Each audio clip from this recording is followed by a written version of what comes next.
हाय दोस्तों, नमस्कार। मैं अपने YouTube चैनल से आप सभी के लिए शादी विवाह में गाए जाने वाले एक पारंपरिक गारी गीत लेकर आई हूँ।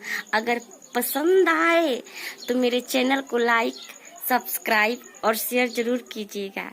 धन्यवाद।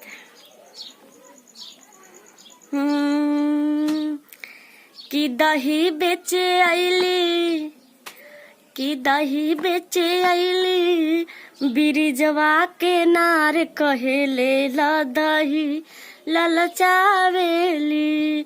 दही बेचे आईली, बिरिजवा के नार कहेले ला दही ललचावेली।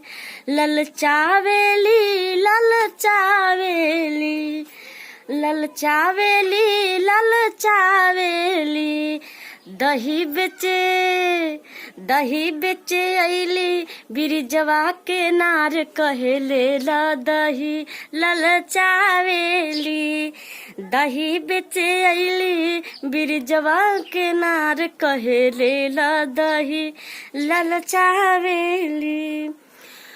दुल्हा के बहिनी गजब के रसीली, गजब के रसीली, गजब के रसीली। अगुआ के मौगी गजब के रसीली, गजब के रसीली, गजब के रसीली।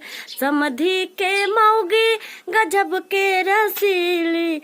कबो लखनऊ जाली, कबो जाली दिल्ली। समधी के मौगी गजब के रसीली। कबो लखनऊ जाली, कबो जाली दिल्ली।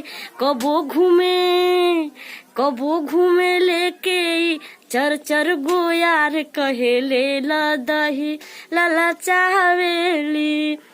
कबो घूमे लेके चर चर गोयार कहेले ला दही ललचावेली।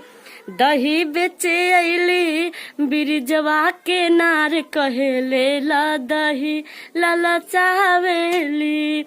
दही बेचे आईली, बिरिजवा के नार कहेले ला दही ललचावेली।